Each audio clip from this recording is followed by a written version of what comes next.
झारखंड की राजनीति के लिए आज 11 जनवरी का दिन बहुत विशेष है।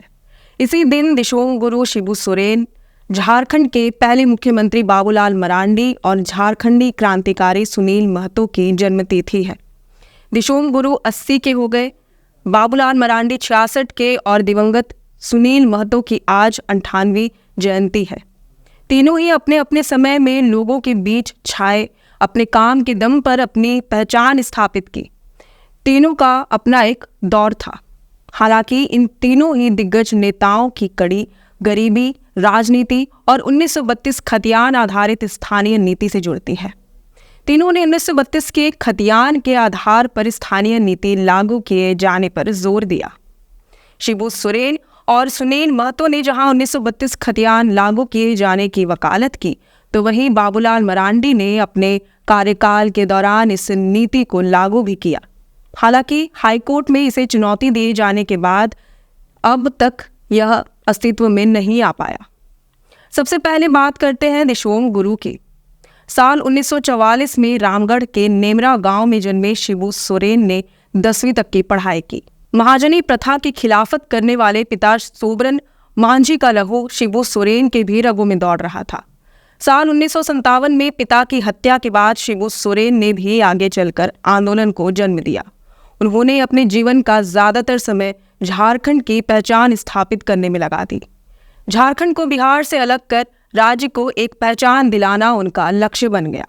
इसी से प्रेरित होकर उन्होंने साल 1972 में विनोद बिहारी महतो और ए.के. राय के साथ मिलकर झारखंड मुक्ति मोर्चा की स्थापना की। इसके तहत उन्होंने झारखंड आंदोलन को मजबूती प्रदान की। दिशोम गुरु के राजनीतिक करियर की अगर बात करें तो वह झारखंड में 3 बार तक मुख्यमंत्री बने। 1970 में सोरेन ने अपने राजनीतिक करियर की शुरुआत की। इस दौरान उन्होंने कई कैंपेन चलाए, जिसके लिए उन्हें जेल भी जाना पड़ा। उन्होंने 1975 में बाहरी लोगों को बाहर निकालने के लिए भी एक मुहिम चलाई। इस दौरान 11 लोगों की मौत हो गई थी। वह पहली बार 1977 में चुनाव लड़े, जहां उन्हें हार मिली। इसके बाद उन्होंने संथाल क्षेत्र की ओर अपना रुख किया। 3 साल बाद यानी कि 1980 में हुए लोकसभा चुनाव में शिबू सोरेन को पहली बार जीत हासिल हुई। उन्होंने दुमका से जीत हासिल की थी। इसके बाद वे लगातार 1989, 1991, 1996 और 2002 में चुनाव जीते। 2009 के उपचुनाव में तमाड़ विधानसभा क्षेत्र से शिबू सोरेन झारखंड पार्टी के उम्मीदवार राजा पीटर से 9000 से ज्यादा वोटों से हार गए थे और इस कारण उन्हें मुख्यमंत्री पद छोड़ना पड़ा था। सोरेन मनमोहन सरकार में कोयला मंत्री भी रहे थे। 2014 में शिबू दुमका से लोकसभा चुनाव जीतकर सांसद बने थे, लेकिन 2019 के लोकसभा चुनाव में उन्हें हार का सामना करना पड़ा था। शिबू सोरेन 2 बार राज्यसभा सांसद भी बने। केंद्र में उन्होंने कोयला मंत्रालय का भार भी संभाला। उनका जीवन संघर्षों से भरा रहा। अपनी जिंदगी के ज्यादातर समय को उन्होंने झारखंडी हित में गुजारा। आज वह 80 साल के हो गए हैं और उनके बेटे हेमंत सोरेन के हाथ में राज्य की कमान है। वहीं दूसरी तरफ आज प्रदेश के दूसरे दिग्गज नेता और झारखंड के पहले मुख्यमंत्री बाबूलाल मरांडी का भी जन्मदिन है। वह फिलहाल भाजपा से प्रदेश अध्यक्ष हैं।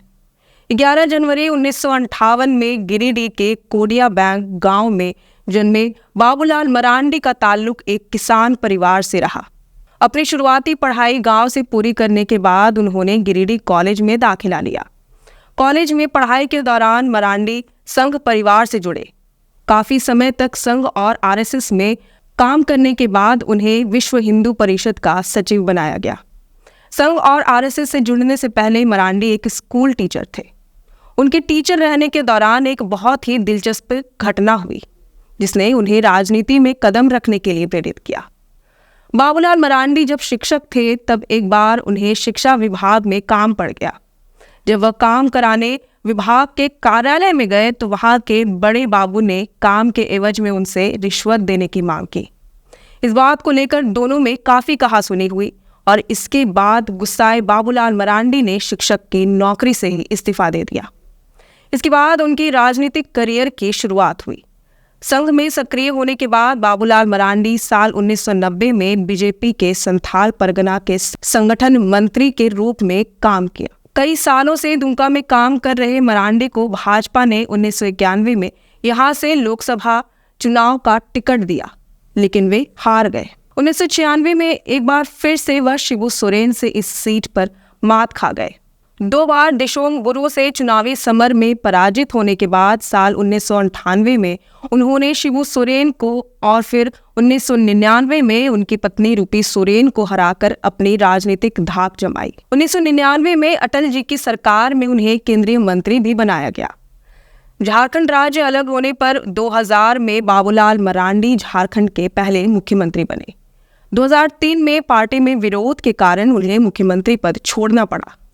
2006 में उन्होंने बीजेपी छोड़कर अपनी झारखंड विकास मोर्चा नाम से पार्टी बना ली।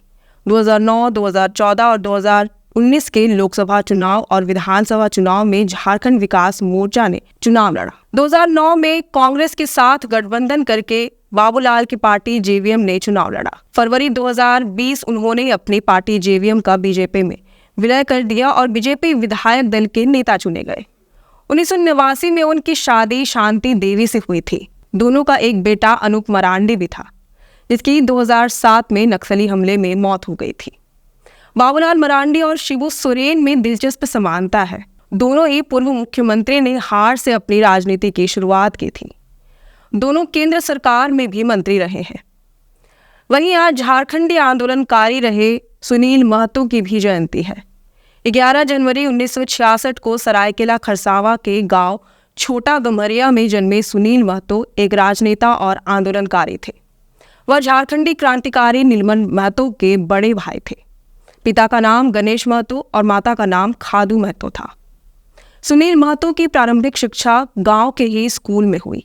आगे की पढ़ाई उन्होंने जमशेदपुर के कोऑपरेटिव कॉलेज से की। गरीब किसान परिवार में जन्मे सुनील महतो अपने लोगों की दर्द तकलीफों से अच्छी तरह से वाकिफ थे। छात्र जीवन से ही राजनीति में रुचि रखने वाले सुनील महतो ने हमेशा लोगों के बीच रहकर उनकी समस्याओं को सुनने और उसे दूर करने का प्रयास किया। उनसे मिलने के लिए किसी अपॉइंटमेंट की जरूरत नहीं होती थी। जिसे जब भी जरूरत हो उसे मिलकर अपनी समस्या बता सकता था। चाहे कोई भी वक्त हो, वे हमेशा जनता की सेवा के लिए तत्पर रहते थे। जनता के बीच रहकर उनकी भलाई करना ये सुनील महतो की जिंदगी का मकसद था। छात्र जीवन से ही राजनीति से जुड़े सुनील महतो सबसे मिलते थे, सबकी समस्याओं को सुनते थे और उसके समाधान की कोशिश करते थे। एमपी बनने के बाद भी उनकी यही सोच रही। वह 2 मोबाइल रखते थे। एक फ़ोन से लोगों की समस्याएं सुनते थे और दूसरे फ़ोन से इन समस्याओं को दूर करने के लिए ज़रूरी निर्देश देते थे। लोगों से उन्हें इतना लगाव था कि आधी रात तक बाहर ही रहते थे। इसे लेकर जब उनकी पत्नी उन्हें टोकती थी तो हमेशा उनका यही जवाब होता था कि आज वे जो भी हैं जनता की वजह से ही है, इसलिए उनके बीच रहना उनकी जिम्मेदारी है। इस तरह से वह हमेशा दूसरों की मदद के लिए हमेशा तत्पर रहते थे। एक बार रात के वक्त सड़क पर सोए एक गरीब परिवार को उन्होंने अपनी रज़ाई ले जाकर उड़ा दी। वे हमेशा दूसरों के हक अधिकार के लिए लड़ते थे। स्कूल और कॉलेज लाइफ में भी कभी वे गलत चीज़ों को बर्दाश्त नहीं करते थे। उन्होंने आजीवन गरीबों शोषितों के हक अधिकार के लिए लड़ाई लड़ी। ये लड़ाई उनकी जीवन के अंतिम समय तक जारी रही। उनके राजनीतिक जीवन की शुरुआत आजसू पार्टी से हुई। आगे चलकर उन्होंने झारखंड मुक्ति मोर्चा का दामन थाम लिया। झामुमो की टिकट से उन्होंने साल 2004 में जमशेदपुर लोकसभा सीट से चुनाव लड़ा और बड़ी जीत हासिल की। अपने लोकप्रियता और नेतृत्व क्षमता के कारण वह पार्टी में लगातार आगे बढ़ते चले गए। कोल्हान प्रमंडल में झामुमो की रणनीति तय करने में सुनील महतो की अहम भूमिका थी। राजनीति में रहने के बावजूद वो हमेशा अपने क्षेत्र की जनता के लिए सुलभ रहने वाले सांसद के तौर पर जाने जाते थे। इसके बाद आती है 4 मार्च 2007 की वह तारीख जब लोग होली मना रहे थे। उस दौरान घाटशिला के बाबुड़िया में फुटबॉल मैच का आयोजन किया गया था। इस कार्यक्रम में सुनील महतो को मुख्य अतिथि के तौर पर आमंत्रित किया गया था। वह शामिल भी हुए, लेकिन इसी बीच चारों ओर गोलियों की आवाज़ से आसपास का पूरा इलाका गूंज उठा। पता चला कि माओवादियों के एक दस्ते ने इलाके पर आक्रमण किया है। इसी दौरान सुनील महतो और उनके बॉडीगार्ड्स को भी कई गोलियां लग गई और पूरा का पूरा इलाका मातम में तब्दील हो गया। वह आज वे एक जननेता के तौर पर याद किए जाते हैं जो हमेशा अपनी ज़मीन और ज़मीन के लोगों से जुड़ा रहा। आज के लिए इतना ही। अगर आपको ये वीडियो पसंद आया हो तो इसे ज़रूर से लाइक और शेयर करें। हमारे चैनल लोकतंत्र 19 को सब्सक्राइब और फॉलो करना ना भूलें। फिलहाल लेते हैं अलविदा। जोहार।